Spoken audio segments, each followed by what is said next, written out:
A nice way to add some flair and spice to your playing is through the use of fast arpeggios. So in today's lesson, I'm going to give you 5 tips to help you to speed up your arpeggio playing so you too can also get those fast runs.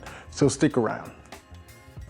Before we jump into the content, just want to remind you, if you haven't hit the subscribe button yet, please do so. Little stuff like that really does help the channel to grow. So hit subscribe, like, and share this with someone that you think will find it valuable.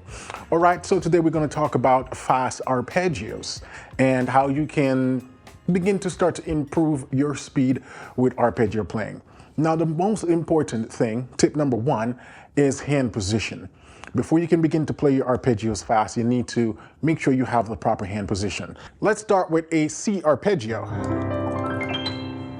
So, my hand position, this is the hand position I'm envisioning. And so if you're not currently practicing this type of chord position, that's where I would start. If your hands are a little on the smaller side and you're not able to comfortably grab a triad with the octave, you can roll it.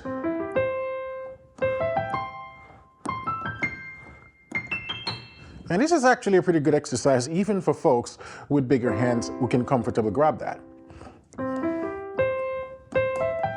Get comfortable doing that.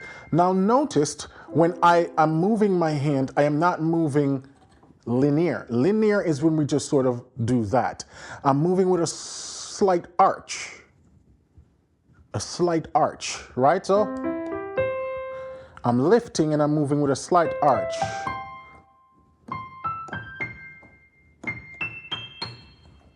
Another thing to keep in mind as it relates to hand position is you don't change the position of your fingers when you're moving.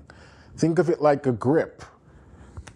And then when you remove that grip, the shape that's remaining. So once you've established the chord, the shape, that shape don't change. So all I have to do is lift it up and put it to the next position without moving my fingers. So if you're playing your arpeggios and you find yourself changing your fingerings and twisting your hands and all of this stuff, you will miss, right? So that's the most important thing as it relates to hand position. Find the shape of the chord and keep the fingers within that shape. And then just practice doing that, broken, up and down. Don't worry about speed yet, don't worry about the sustain pedal yet, because we're going to talk about that as well. Just make sure that you're maintaining that shape and that you're practicing those small arches. And then after a while, you can start to get faster, right?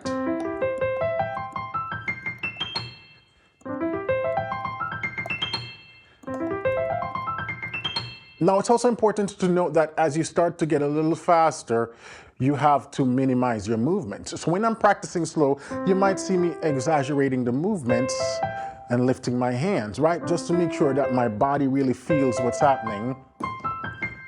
But as you start to get faster, you start to do less exaggeration. These little arches get a little smaller and smaller, but we never move linear. There's still going to be an element of arch. So that's the important thing for the hand position. The second tip is the wrist. The wrist needs to be flexible. My teacher usually say we lift from the wrist when we're playing the piano. What that simply means, you will never see me lift my hands like this when I'm playing, where you see the palm of my hand. You see me lift like this. You lift from the wrist. Imagine a string tied on your wrist, pulling up your wrist. That's how you lift the hands. So when you're moving in those little arches, your wrist is what goes first. See? Then down. Wrist. So your wrist goes up before your fingers even leave the key.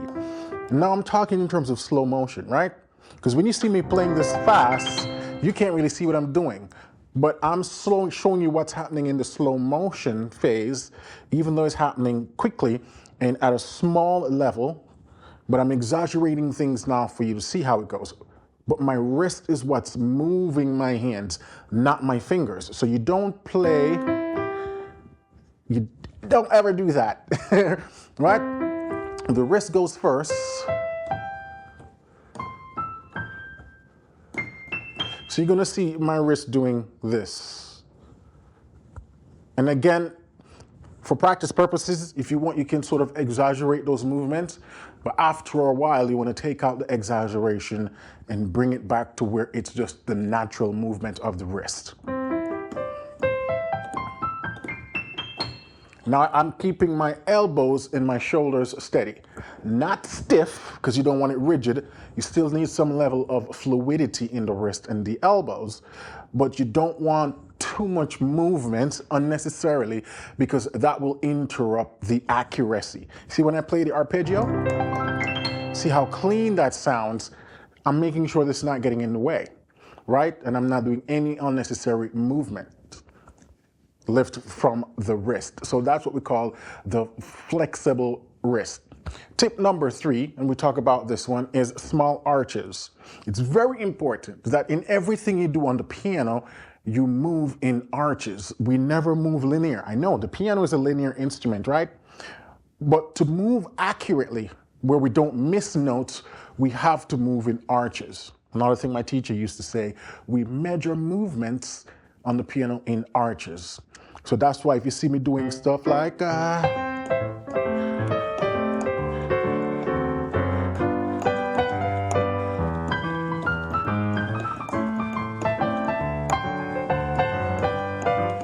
left hand sort of stride, it's moving in arch. That's how I know where the notes are, where I'm not missing. If I were to do linear, my spectral sense, or my spatial sense, so to speak, goes out the window. I don't know how far I'm moving, right? You also have no landing pad when you're moving linear.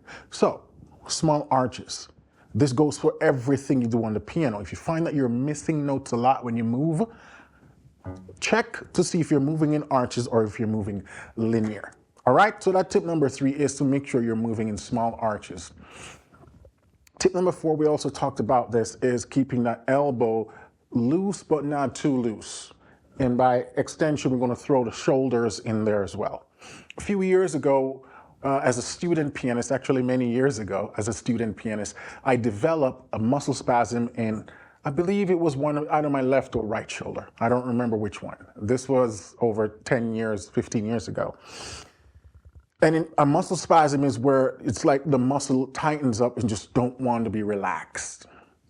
And for months I struggled with this. As soon as I sit at the piano, within 5 minutes, my shoulder muscle would be like that. And the reason for that is because when I was practicing subconsciously, I wasn't aware of it, I would tighten my shoulders whenever I get to difficult passages when I'm playing. I would raise and tighten my shoulders. It became a thing that I wasn't aware of. But what was happening is that I was holding that muscle tight for no reason for extended periods of time, over days and months. So after a while, that muscle just didn't want to relax. And the way I fixed it was my teacher noticed it and said, you need to relax your shoulder. From now on, every time you're practicing, every few minutes, check in and see, is my shoulders tight? And relax them. And it was just a mental check-in. And after a few weeks, or probably a few months, I was able to reset my body to not be tight in my shoulders. You'd be surprised how when there's tension in your shoulders or in your back, how it affects how your hands move on the piano. And then you might say, I'm not able to move comfortably, or I'm missing notes, or I'm slipping a lot. Check to see if there's tension in your wrist, your elbows, your shoulders, and your back. Those are the places that usually tension just wants to sit in the piano playing process. And over time, not only that can cause injury to your body, it will certainly affect the way you play, right? Now, the 5th point that I want to point out is fingering.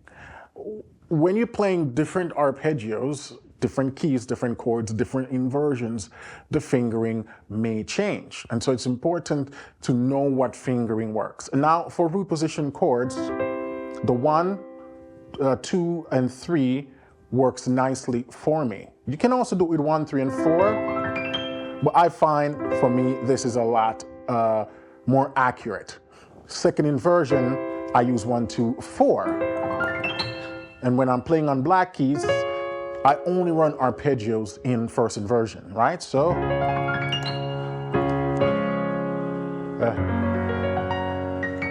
that's F sharp. It's not so easy to play an F sharp arpeggio. A flat, D flat, E flat, and B flat. Right, so those are first inversion arpeggios that I play on the black keys. Now, if you want, I have a free PDF that covers all the fingering for both left-hand arpeggio, right-hand arpeggio in second inversion in root position. You can download that PDF. The link is in the description for free, and then you can start practicing those fingerings.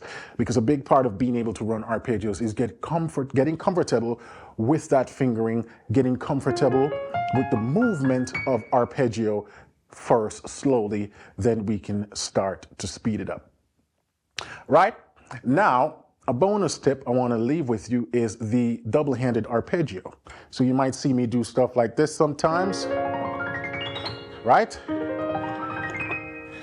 Or at the end of song. So we might be doing, how great is our God, sing with me, how great is our God, always sing how great is our God.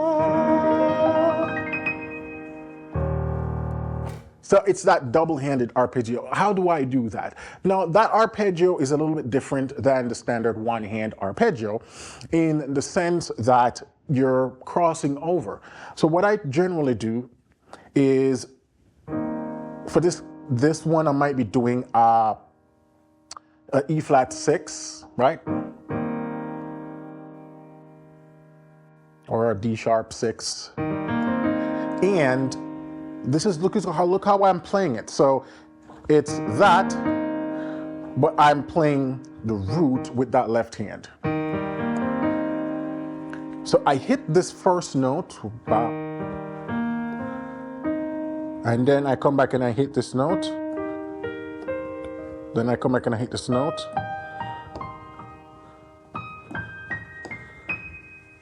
Notice a lot of the things I talked about earlier still applies.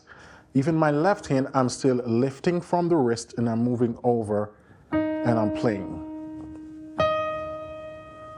I like to use a finger 3 because I find it more accurate, but if you want, you can use the index, but I like to use finger 3. Same thing applies for the right hand here.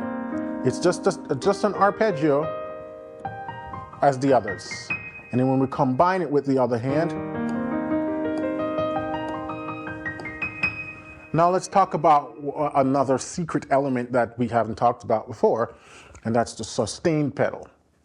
Whenever I'm doing this type of arpeggio, to get the smoothness that you hear, it's not being done through what we call finger legato. Because if I play it without the sustain pedal, it sounds like this.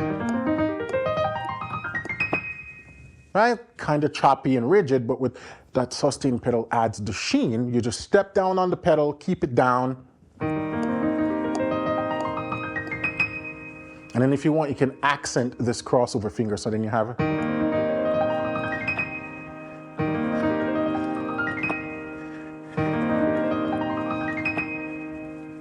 But again, just like with everything else, you gotta start slowly. Make sure you understand the mechanics of how the hands are moving. Lift with the wrist, down.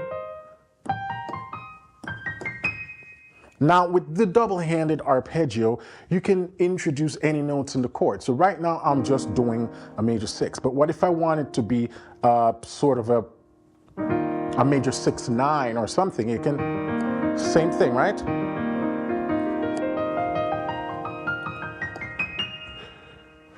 Right? Or if I go to say B flat, and I want to do a B flat major 7, same thing. Or B flat major 13th, A sharp major 13th as well. So it's the same concept.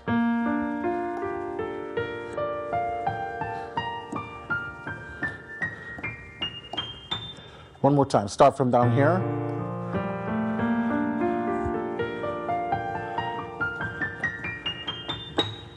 and then quickly.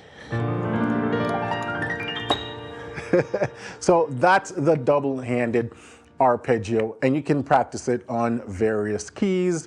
I like to do it on black keys. It seems to work nicely, a combination of black and white keys. You can still do it on like a C major as well, or F major. It works anywhere, right? So it's something you can sit and practice. And this is what I did for many years. I would sit literally as how I'm teaching you guys it right now, and I'll just practice it slowly in different chords. Outside the context of a song, I'm not even worried about timing or metronome or anything. Because once you get a handle of it, you're going to realize that you can insert it anywhere in a song comfortably without worrying about the timing. Now, arpeggio is a great way for improving the flashiness and the flair in your song, but another way to also add those things to your song is through scale runs.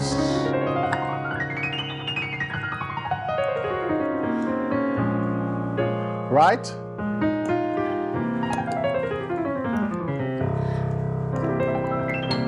And so if you want to learn more about scale runs and the different type of scales that you can use over your chord, you want to check out this video right here. I talk about that stuff, give you some practical tips and exercises.